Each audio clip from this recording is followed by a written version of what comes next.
પોતાના આત્મામાં સ્થિત થઈએ, પરમાત્મામાં સ્થિત થઈએ અને એવો સમય પોતાના માટે કાઢીએ ને ગાળીએ, બહુ આનંદ આવશે. બ્રજભૂમિમાં બધા તીર્થોનો વાસ.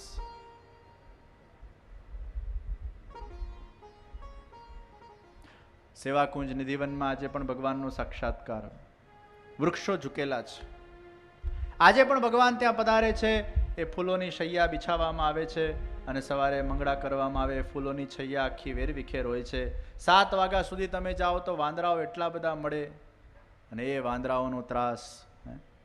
મોબાઈલ લઈને જાઓ તો મોબાઈલ લઈ લે, ટોપી પહેરીને જાઓ તો ટોપી લઈ લે, ચશ્મા પહેરીને જાઓ ચશ્મા લઈ લે.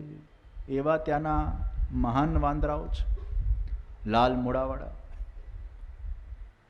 ભારતના રાષ્ટ્રપતિ જ્યારે વૃંદાવન ગયા ને, ચારે બાજુ સિક્યોરિટી સિક્યોરિટી સિક્યોરિટી અને બધા બંદૂક ઉપર કરીને.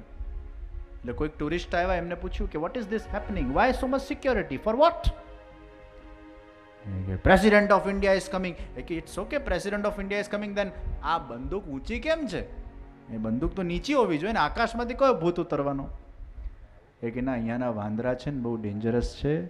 ક્યાંક કોઈક વાંદરું અગર ભૂસકો મારીને રાષ્ટ્રપતિને ચશ્મા લઈ ગયો, કેટલું ખરાબ લાગે. એટલે શૂટ એન્ડ ઓર્ડર. અગર કોઈ રાષ્ટ્રપતિના ચશ્મા લેવા માટે કોઈ વાંદરાએ ભૂસકો માર્યો, શૂટ એન્ડ ઓર્ડર. એવો વાંદરાઓનો ત્રાસ છે ત્યાં કે રાષ્ટ્રપતિએ પણ બંદૂકની સિક્યોરિટી લઈને આવવું પડ્યું. વિચાર કરો. એ સેવાકુંજમાં 7 વાગ્યા પછી કોઈ અલાઉડ નથી. વાંદરાઓએ પોતાના ઘેર જતા રહે અને ત્યાં આજે ઠાકોરજી પધારે છે, રાધિકાજીની સેવા કરે છે. અને ઘણા લોકોએ રોકાવાની ચેષ્ટા કરી, મરી ગયા, પાગલ થઈ ગયા, મૂંગા થઈ ગયા. એક બાર ભગવાન के दर्शन किसी को हो जाए फिर वो संसार में वापस कैसे आ सकता है, या संसार के विषय में उसकी आसक्ति कैसे हो सकती है. આ નાસ્તિકો કે છે ને ભગવાન હોય તો દેખાડો. એટલે મને એકવાર થાય છે કે આ નાસ્તિકોને એકવાર ટૂર ઉપાડીએ અને એમને કહીએ કે તમારે અહીંયા રાત રોકાવાનું છે. કારણ કે ભગવાન દેખાય છે, સાક્ષાત દર્શન થાય છે. અરે વૈજ્ઞાનિકોએ ત્યાં બધા મૂવી કેમેરા મૂક્યા, બધું બ્લેન્ક આવે છે. એટલે હવે તમને કોઈ એવું કહે ને ભગવાન છે તો એ દેખાડો, તો એને કહો સેવાકુંજમાં રાત રોકા, પણ તું પાછો આવશે એની ગેરંટી નહીં. હવે ભગવાનને જોવા હોય તો કંઈક તો પછી ત્યાગ આપવો પડે કે નહીં? પૈસાને પામવા માટે પગડ વ્યક્તિએ પુરુષાર્થ કરવો પડે છે, સેક્રિફાઈસ કરવું પડે છે, મહેનત કરવી પડે છે. એક ડિગ્રીને પામવા માટે પણ વ્યક્તિએ સેક્રિફાઈસ કરવું પડે, મહેનત કરવું પડે. તો સાક્ષાત પરમેશ્વરને પામવા હોય તો કંઈક તો જતું કરવું પડે ને ભાઈ. કુછ પાને કે લીએ કુછ ખોના ભી પડતા હૈ. શાયદ જિંદગી કી કિંમત ચુકાની પડે. મને આ સરસ જવાબ મળી ગયો. હવે જે નાસ્તિક પૂછે ને ભગવાન છે કે નહીં, જા જોઈએ, તું રાત રોકાઈ આવ. અને કદાચ બચીએ જાય તો તને ભગવાનના દર્શન થઈ જાય. સેવાકુંજ નિધિવનના અંદર આજે પણ ભગવાન લઘુરાસ કરે છે. અને એ નિધિવનની પવિત્ર ભૂમિ, ત્યાં તમે જઈને, આ કેટલા લોકો વ્રજમાં નથી ગયા? હાથ ઊંચો કરે. નથી ગયા. 1 2 3 4 5 6 7 8 9 10 11 12 13 14 15 16 17 18 19 20 21 22 23 24 25 લોકો નથી ગયા. લઘુરાસ નિધિવનમાં થાય છે. અદ્ભુત. ત્યાંનું વાતાવરણ તમે જુઓ. હમણાં આ વખતે હું 2 દિવસ માટે ગયો, કેદારનાથ પર્વત પર ગયો. વ્રજમાં કેદારનાથ, બદ્રીનાથ, કેદારનાથ. નંદરાયજીને એકવાર તીર્થયાત્રા કરવાની ઈચ્છા હતી. ભગવાન કે તમારે દૂર જવાની જરૂર નથી, અહીંયા જ બદ્રીનાથજીને લઈ આવું છું, અહીંયા જ કેદારનાથજીને લઈ આવું. ભગવાન બદ્રીનાથજી કેદારનાથજીને વ્રજમાં જ લઈ આવ્યા. અને કેદારનાથજીના પહાડ પર ગયો. વાહ! કામવનમાં ક્યાંક ગયા હો તો તમે? કેટલા લોકો કેદારનાથ ગયા છે? હાથ ઊંચો કરે. કામવનમાં પહાડ ચડીને ઉપર તમે જોયું હશે કે એ આખું જે શિવલિંગ છે ત્યાં ઉપર, અને જે પથ્થર જે રીતે આમ સહજતાથી ગોઠવાઈ ગયા છે. અને શિવલિંગમાં શિવજીની આકૃતિ દેખાય છે.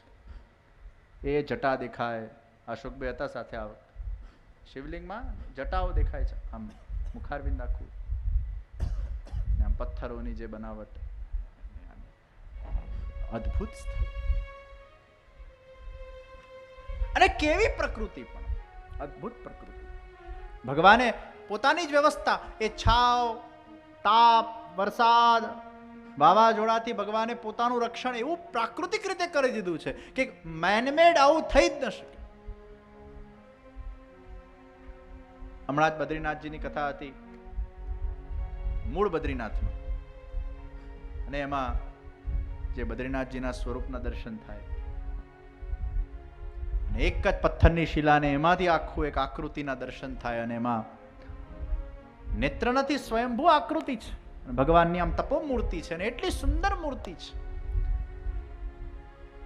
અને આવા આજે પણ ચમત્કારિક સ્થળો આપણા ભારત ભૂમિના અંદર છે. નિધિવન કે સેવાકુંજ જેવા ચમત્કારિક સ્થળો, બદ્રીનાથ કેદારનાથ જેવા ચમત્કારિક સ્થળો કે 6 મહિના મનુષ્ય સેવા કરે ને 6 મહિના દેવો સેવા કરે, અને એ 6 મહિના જ્યારે ભાઈબીજના દિવસે પટ બંધ થાય અને અખંડ જ્યોત જે પ્રગટ થયેલી હોય, એ 6 મહિના પછી જ્યારે પટ ખુલે ત્યારે જ્યોત એવી ને એવી રહે છે. કોણ એમાં ઘી પૂરવા જાય છે? 6 મહિના સુધી એ જ્યોત એવી ને એવી રહે. ये कितना बड़ा चमत्कार है.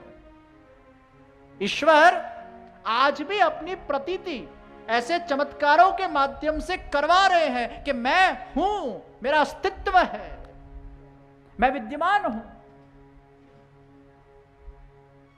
એ માનામાં સરસ્વતીજી કઈ રીતે રોકાઈ જાય છે. ને વ્યાસજીને ડિસ્ટર્બન્સ ઊભું થયું. એ ગણેશજીને લખાવતા હતા, અને ગણેશજીને સંભળાતું નહોતું, ને કલબલ કલબલ કરતા કરતા સરસ્વતીજી જાય છે, અને વ્યાસજી કીધું રોકાઈ જાઓ. સરસ્વતીજી રોકાઈ ગયા. જલ ક્યાં જાય છે જ ખબર નથી, આમ ફોર્સમાં આવતા હોય સરસ્વતીજી, ને એવા રોકાઈ ગયા. હવે આજે પણ ચમત્કારિક સ્થળ છે.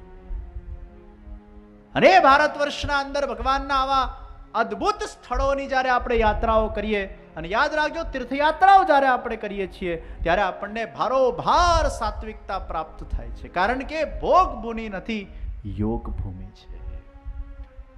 એ ગંગા કિનારે બેસીને, એ તીર્થોના એ કિનારે બેસીને આપણું મન સહજ શાંત થઈ જાય. એનું કારણ છે ત્યાં કોઈ ભોગ જ નથી થયો. આપણું ઘર હજી ભોગ ભૂમિ છે, તીર્થો એ યોગ ભૂમિ છે, અને ત્યાંના વાઇબ્રેશન્સમાં એક તાકાત છે. આજે આપણે કથા મંડપમાં બેઠા છે, ભલે આપણું મન આમ તેમ જતું હશે, પણ અહીંયાના જે વાઇબ્રેશન્સ છે, જ્યાં સાક્ષાત મહાપ્રભુજી બિરાજતા હોય, પોથીજી બિરાજતા હોય, ભગવાનનું ગુણગાન ચાલતું હોય, એક સુંદર સુમધુર સંગીત વાગતું હોય, અને દરેકનું મન એ ભગવત કથાના અંદર એ શબ્દો સાથે જ્યારે જોડાયેલું હોય, ત્યારે વાતાવરણમાં સહેજ રૂપે એક ધ્યાનનું સર્જન થાય. અને એ ધ્યાનસ્થ વાતાવરણમાં બેસવાથી પણ, ભલે ઝોકા ખાઈને પણ બેસવાથી પણ, કમ અને બેસવાથી પણ, ક્રોધથી બેસવાથી પણ, કોઈ પણ બીજા વિષયથી બેસવાથી પણ, બળજબરીથી બેસવાથી પણ, એ વાતાવરણનું પણ એને પુણ્ય મળી જતું હોય છે. કારણ કે એવું ધ્યાન સર્જક વાતાવરણ છે. દરેકના મન જ્યારે ધ્યાનસ્થ થયા હોય ત્યારે એ વાયુમાં એવા વાઇબ્રેશન આવે. અમુક જગ્યાએ તમે જાઓ વાઇબ્રેશનમાં અશાંતિ, અમુક જગ્યાએ શાંતિ. વ્રજભૂમિમાં શક્તિ છે. એકવાર હું વ્રજમાં ચાલતો હતો, અને વ્રજરજ જ્યારે મને સ્પર્શ કરતા હતા ત્યારે મનમાંથી એક સુંદર રચના ઝરી પડી. અને બાજુમાં જે મારા સાથે ચાલતા હતા, મેં એને કીધું, મને એક સરસ વિચારો આવી રહ્યા છે, તમે લખો. એ વ્રજભૂમિના સ્પર્શના માધ્યમથી એ બસ ચાલતા ચાલતા ચાલતા ચાલતા એ દિવ્ય વ્રજભૂમિનો મનમાં જય જયકાર થયો. અને એ જય વ્રજભૂમિ, જય વ્રજભૂમિ, જય વ્રજભૂમિના એ સુંદર ઉદ્ગારો નીકળવા લાગ્યા. મારા સાથે જે ચાલતા હતા ભાઈ, એને તરત આ શબ્દો લખી લીધા. એ વ્રજભૂમિનો હૃદયપૂર્વકથી જય જયકાર. યત્રૈવ યત્રૈવ મનોમદીયમ તત્રૈવ તત્રૈવ સ્વરૂપ, યત્રૈવ યત્રૈવ શિરોમદીયમ તત્રૈવ તત્રૈવ પદદ્વયંતે. એ વ્રજભૂમિમાં જ્યાં જ્યાં હે પ્રભુ મારું મન જાય ત્યાં ત્યાં આપના સ્વરૂપના દર્શન થાય. બધું ભૂલીને એ ભગવાનમાં ભળે. લીલાયામ જ્ઞાતાયામ સ્મરણમ ભવતી. તો શ્રી એ શોભા છે ને લીલા એ ભગવાનની શોભા છે.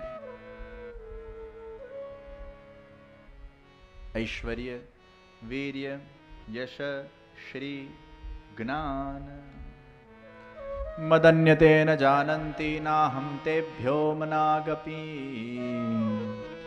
મદન્યતે ન જાનંતી નાહમ તેભ્યો મનાગપી. હું બીજું કઈ પ્રભુ જાણતો નથી, તું મારો અને હું તારો. મેં જેમ પહેલા કીધું, मैं भगवान का और भगवान मेरे, यही तो ज्ञान है. इसके अलावा विश्व में और कोई ज्ञान है ही नहीं. આજ જ્ઞાન છે અને ભગવાન પણ એ જ જ્ઞાન રાખે છે. હે જીવ, તું મારો અને હું તારો. તમારા ઘરે જે ઠાકોરજી બિરાજે છે એમનામાં એટલું જ જ્ઞાન છે કે તમે એના ને એ તમારા. પછી એમનામાં એ જ્ઞાન નથી કે હજારો જગ્યાએ જે ઠાકોરજીના સ્વરૂપ જે બિરાજમાન છે એ હું જ છું. એવો અન્યાશ્રય ભગવાન કરતા નથી. તમારા ઠાકોરજી તમારા બનીને જ રહે છે. પછી જે સ્વરૂપ હોય અને સ્વરૂપથી જ તમારા અંદર ભાવ જાગૃત થશે. હું ભગવાનનો ને ભગવાન મારો બોલવું બહુ સહેલું છે, પણ ઇમ્પ્લિમેન્ટ નથી થતું. નાના ટેણિયાને પૂછો, તું કોણો? કે છે હું ભગવાનનો. હું મમ્મીનો, પપ્પાનો. એવું નથી કહેતો કે હું ભગવાનનો. मैं भगवान का हूं, यही हम भूल गए और इसलिए वो संबंध को हम भूल गए हैं और हम अज्ञानी बन गए हैं. इसलिए महाप्रभु जी कहते हैं, तू दुष्ट इसलिए है कि तू जिसमें से निकला जो तेरा स्वामी है और तू जिसका दास है वो संबंध को तू भूल गया है. तू स्वयं स्वामी बन गया है. जो तेरे अंदर दास भाव का जो संस्कार था वो लुप्त हो चुका है, वो गायब हो चुका है, उसका तिरोधान हो चुका है और माया के अतिक्रमण के कारण तू इतना अहंकारी हो गया है कि तू भगवान को ही भूल गया है. और ये भगवान को भूलना वही तो तेरी दुष्टता है. एक શેઠ હતા અને એમનો એક સેવક હતો અને એ સેવક જ્યારે રસોઈ બનાવે ત્યારે બહુ સરસ ગાય અને શેઠને એટલું બધું પસંદ આવતું. રસોઈ કરતો જાય અને ગાતો જાય. મહેમાનો ઘરે આવતા અને કહેતા, અરે આ તો કોઈ બહુ મોટો સિંગર લાગે છે. શેઠજી કહેતા, ના ના, સિંગર વિંગર કઈ નથી, આ તો મારો રસોઈયો છે, એ તો ગાય છે. પછી બન્યું એવું કે એટલું સરસ ગાતો. પછી શેઠજીના જ મનમાં થયું કે ચાલ તને હું મ્યુઝિકના ક્લાસીસ કરાવું, તારામાં આટલું બધું ટેલેન્ટ છે, એને ઉજાગર કર. તો એને મ્યુઝિકના ક્લાસીસ કરાવ્યા અને પછી તો જે નિખાર આવ્યો. પછી તો મહેમાનો આવતા જાય, એમને ઘરે બોલાવતા જાય, એના સંગીતના કાર્યક્રમો થવા લાગ્યા અને એમ કરતા કરતા કરતા કરતા શૂન્યમાંથી સર્જન થયું. બહુ મોટો ગાયક બની ગયો. હવે શેઠજી પાસે આવ્યો, મહારાજ આપે જે મને તાલીમ અપાવડાવી અને પછી જે મેં ઘરે ઘરે કાર્યક્રમો કર્યા, હવે બધા લોકો મને બોલાવે છે, હું શું કરું? હું આપની રસોઈ કરું કે કાર્યક્રમ કરું? એટલે પછી શેઠજી કીધું, વાંધો નહીં, તારું કેરિયર બનતું હોય, તું આગળ વધતો હોય, એમાં હું રાજી છું, પણ જ્યારે મને જરૂર પડે તું મારા પાસે પાછો આવી જજે. જ્યારે હું તને બોલાવું ત્યારે મને નકારતો નહીં. વચન આપીને નીકળ્યો. પછી તો વર્ષોના વર્ષો વીતવા લાગ્યા. એટલા મોટા ગાયક બની ગયા. વાહ વાહ થવા લાગી અને ગાયક શેઠજીને પછી ભૂલી ગયા કે જેની બદौलत આ ગાયક હું બન્યો. શેઠજી કા વિસ્મરણ હો ગયા. વર્ષો પછી શેઠજીએ ફોન કર્યો, ભાઈ હવે તો તમે બહુ મોટા માણસ થઈ ગયા છો, પણ મને હવે આંખે જાજુ દેખાતું નથી, હું મારું શરીર અશક્ત છે અને મારા ત્યાં કોઈ રસોઈયો ઘણા દિવસથી આવ્યો નથી, તો જરા પાછા આવશો અને રસોઈ બનાવશો. હવે વિચાર કરો, આટલો મોટો ગાયક થઈ ગયો હોય, ચારે બાજુ એની વાહવાહી થઈ ગઈ હોય અને એવો મોટો સ્વામી બની ગયો હોય અને પછી એને તમે રસોઈ કરવા બોલાવો અને એ પાછી શેઠજીની જી હજુરી કરે તો એનો કેવો ઈગો હણાય. પણ એ ભૂલી ગયો છે कि मैं दास था, शेठ जी की कृपा से मैं स्वामी बना हूं और स्वामी बनकर मैं शेठ जी को भूल गया हूं. यही मेरी दुष्टता है और ये जीव के दुष्ट स्वभाव को महाप्रभु जी कहते हैं, ये दुष्ट स्वभाव ने, ये स्वामीपणाने पुनः दास भावમાં કન્વર્ટ કરવા માટે પાછી મહેનત કરવી પડશે. પાછા શેઠજીના રસોઈયા બનવું પડશે, પાછા ઝાડુ પોછા થોડાક કરવા પડશે, પાછા શેઠજીની જી હજુરી કરવી પડશે, તો તમારામાં પાછો એ દાસ ભાવ જાગૃત થાય. એ જ મહાપ્રભુજી કહે છે કે શેઠને, જે સ્વામી છે એને ભૂલીને એ મોટો ગાયક બન્યો, પોતે સ્વામી બન્યો, દાસ ભાવથી વંચિત બન્યો. પણ એ દાસ ભાવને પુનઃ જાગૃત કરવા માટે બ્રહ્મ સંબંધ લીધા પછી ઠાકોરજીની એ સ્વરૂપની તનુજાને વિત્તજા સેવા કરવી પડશે. એ ભગવાનના સામે માથું ઝુકાવવું પડશે, ભગવાનને જગાડીને, ભગવાનને સ્નાન કરાવીને, ભોગ ધરીને ભગવાનની સેવા કરવી પડશે, ભગવાનના ઝાડુ પોછા કરવા પડશે. અને એ ભગવાનના સામે જ્યારે આપણે ભગવાનના સેવક બનીએ, ભલે દુનિયા માટે આપણે VIP હોઈએ, દુનિયા માટે આપણે સ્વામી હોઈએ, દુનિયા માટે આપણે પ્રતિષ્ઠિત વ્યક્તિ હોઈએ, પણ આપણા ઠાકોરજીના સામે જ્યારે આપણે એમના દાસ બનીને, એમના સેવક બનીને એ તનુજા વિત્તજા સેવા જ્યારે આપણે કરીએ છીએ, ત્યારે એ સેવા કરતા કરતા કરતા કરતા એ અહંકાર ઘસાય, અને જેમ જેમ અહંકાર ઘસાય એ દાસ ભાવમાં ડાયલ્યુટ થાય, અને ત્યારે જેને આપણો મૂળ સ્વભાવ આપણે પાછા લાવીએ, ત્યારે જ્ઞાનની પ્રાપ્તિ થાય. તું મારો અને હું તારો. એટલે ભક્તિનું સાધન એ દુષ્ટતામાંથી પાછા પુષ્ટિ માર્ગમાં ભગવત સેવાથી પુષ્ટ બનીને, એ કૃપાની વૃષ્ટિને અનુભવ કરીને, એ ભગવાનના થઈને એ દાસ ભાવને જ્યારે પુનઃ આપણે પ્રાપ્ત કરીએ છીએ, ત્યારે જીવનની સાચી સાર્થકતા, ત્યારે જ્ઞાન પ્રાપ્ત થાય છે. હે પ્રભુ, આપ મેરે હો और मैं आपका हूं, यही इस विश्व का श्रेष्ठ ज्ञान है. मैं बार बार आपको भूल जाता हूं, मैं अहंकार के वो अंधकार के अंदर अपने आप को फंसा हुआ मानता हूं. लेकिन सेवा जब जब आप करोगे आपको एहसास होगा. અને એટલે જ હું કહું ઘણી વાર કે ભક્તિ ઈચ્છા પૂર્તિ કરવા માટે નથી કરવાની, ભક્તિ ભગવાનના નજીક જવા માટે કરવાની છે. અને જે તમને ભગવાનથી નજીક લઈ જાય એને જ ભક્તિ કહેવાય, ઈચ્છા પૂર્તિ માટે નથી. Why to worship God? Because you have forgotten the relation with God, so you are remembering by doing the bhakti of God. ઘણા લોકો પૂછે કેમ ભક્તિ કરવી, કેમ ભક્તિ કરવી, કેમ ભક્તિ કરવી? એનો આ સૌથી સચોટ ઉત્તર છે કે જેમ કોઈ બાળક યાદદાશ્ત ભૂલી જાય કોઈ એક્સિડન્ટના અંદર, અને માતા પિતા એને કહેતા હોય કે અમે તારા માતા પિતા છે, અમે તારા માતા પિતા છે, અમે તારા માતા પિતા છે, પણ બાળક માનવાથી ઇનકાર કરે છે કે નો નો નો. ત્યારે માતા પિતા પછી રોજનું એક સ્કેડ્યુલ બનાવે કે આપણે 2 કલાક બાળક સાથે સ્પેન્ડ કરવાના, એને વિડીયોઝ દેખાડીએ, એને ફોટોગ્રાફ્સ દેખાડીએ, આપણે એના સાથે કઈ રીતે હતા કનેક્ટેડ એ બધું એને સંસ્મરણ લાવીએ, અને કાશ એની યાદદાશ્ત પાછી આવી જાય, એને જ્ઞાન થાય કે અમે તારા માતા પિતા છે. એ જ રીતે આપણે ભગવાનને ભૂલી ગયા છે, માયાના કારણે ભગવાનના સંબંધનું વિસ્મરણ થઈ ગયું છે. અને રોજ જ્યારે આપણે ભક્તિ કરીએ છીએ તો રોજ આપણે યાદદાશ્ત પાછી લાવવાનો પ્રયત્ન કરીએ છીએ કે મેં ભગવાન કા હું और भगवान मेरे हैं. वो याददाश्त वापिस लाने के लिए उसका जो प्रोसीजर, उसका जो साधन, उसकी जो व्यवस्था, उसी का नाम भक्ति है. આ તો આપણે ભક્તિને માંગવાનું સાધન બનાવી દીધું. બિચારા દૂધના અંદર એક ટીપું લીંબુ નાખો, દૂધને ફાડી કાઢ્યું.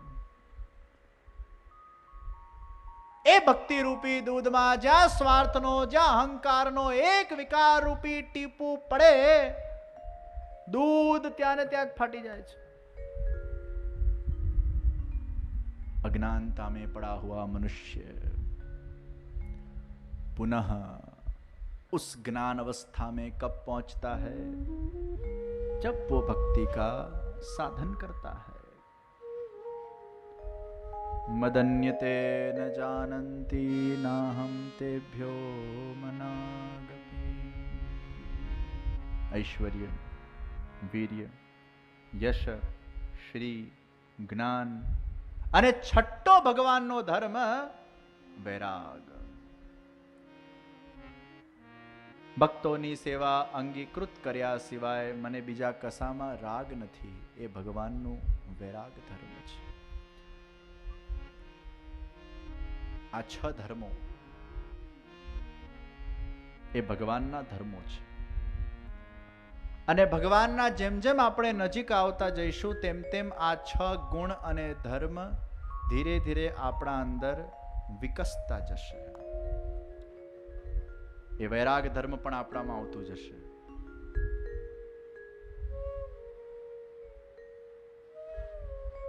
તો આનંદથી જે થાય લીલા, આનંદ માટે જે કરવામાં આવે એ કર્મ. ભગવાન જે કરે એને લીલા કહેવાય. અને ભગવાનની લીલા જ એ આ સૃષ્ટિ છે. અને એ લીલામાં આપણે નિમિત્ત બનીએ છીએ. ભગવાનની નિત્ય લીલા ગોલોક ધામમાં અવિરત ચાલી રહી છે. રાધા કૃષ્ણના હૃદયમાંથી તેજ પુંજ પ્રગટ થયું અને તેજ પુંજ સ્વરૂપ શતશૃંગી ગિરિરાજ બાબા પ્રગટ થયા. 100 શિખરવાળા ગિરિરાજજી પ્રગટ થયા. રત્ન જડિત ગિરિરાજજી પ્રગટ થયા. ગોલોકવાસીઓએ જય જયકાર કર્યો. ગિરિરાજજીના 3 સ્વરૂપ, આધિદૈવિક, આધ્યાત્મિક અને આદિભૌતિક. આધિદૈવિક સ્વરૂપ એટલે 2 આંખ, 2 હાથ, 2 પગ, જે આખું સ્વરૂપ એને આધિદૈવિક કહેવાય. આધ્યાત્મિક એટલે તમારો સ્વભાવ, તમારી પ્રકૃતિ, આધ્યાત્મિક સ્વરૂપ. અને આદિભૌતિક એટલે જે ગિરિરાજ બાબાના આપણે આપણા ચર્મચક્ષુઓ દ્વારા જતિપુરાના અંદર જે દર્શન કરીએ છીએ એ ગિરિરાજ બાબાનું આદિભૌતિક સ્વરૂપ છે, જેની આપણે પરિક્રમા કરીએ છીએ. એમ યમુનાજીના પણ 3 સ્વરૂપ, આધિદૈવિક, આધ્યાત્મિક, આદિભૌતિક. આધિદૈવિક સ્વરૂપ એટલે જે યમુનાજીના 2 નેત્ર, 2 હસ્ત, 2 ચરણારવિંદ અને એમનું જે આખું સ્વરૂપ, જે સ્વરૂપના દર્શન મહાપ્રભુજીને થયા અને યમુનાષ્ટકની સંરચના થઈ, આધિદૈવિક. ગંગાજીનું પણ આધિદૈવિક. આધ્યાત્મિક સ્વરૂપ સકલ સિદ્ધિ પ્રદાતા, જે એમના અંદર સિદ્ધિઓ છે, અલૌકિક મનોરથોને પૂર્ણ કરવાની પણ સિદ્ધિ છે અને લૌકિક મનોરથોને પૂર્ણ કરવાની પણ જે સિદ્ધિ છે, એ એમની લૌકિક અને અલૌકિક મનોરથોને પૂર્ણ કરવાની જે સિદ્ધિ આધ્યાત્મિક. અને આદિભૌતિક જે યમુનાજીને આપણે જોઈએ છીએ, જેમના દર્શન કરીએ છીએ. ભલે અત્યારે આદિભૌતિક સ્વરૂપ કદાચ પ્રદૂષિત થયું હોય. આજે આપણે જોઈએ છીએ યમુનાજીમાં ખૂબ પ્રદૂષણ વધ્યું છે. ભલે આદિભૌતિક સ્વરૂપ પ્રદૂષિત થયું હોય, પણ આધિદૈવિક અને આધ્યાત્મિક સ્વરૂપ તો ત્યાં વિરાજમાન જ છે. તમે આજે જઈને યમુનાજીના ઘાટ પર યમુનાજીનું પૂજન કરો, યમુનાષ્ટકની સ્તુતિ કરો, એ યમુનાજીનું માર્જન કરો. ભલે કદાચ એ જલ પ્રદૂષિત થયું છે, પણ ત્યાં ઘાટ પર આધિદૈવિક સ્વરૂપ લુપ્ત થયું નથી. ત્યાં આજે પણ યમુનાજી વિરાજમાન થઈને તમે જે કંઈ પણ પૂજન અર્ચન કે ભક્તિ કરો છો એને ભારોભાર સ્વીકાર કરે છે અને તમને આશીર્વાદ પ્રદાન કરે છે.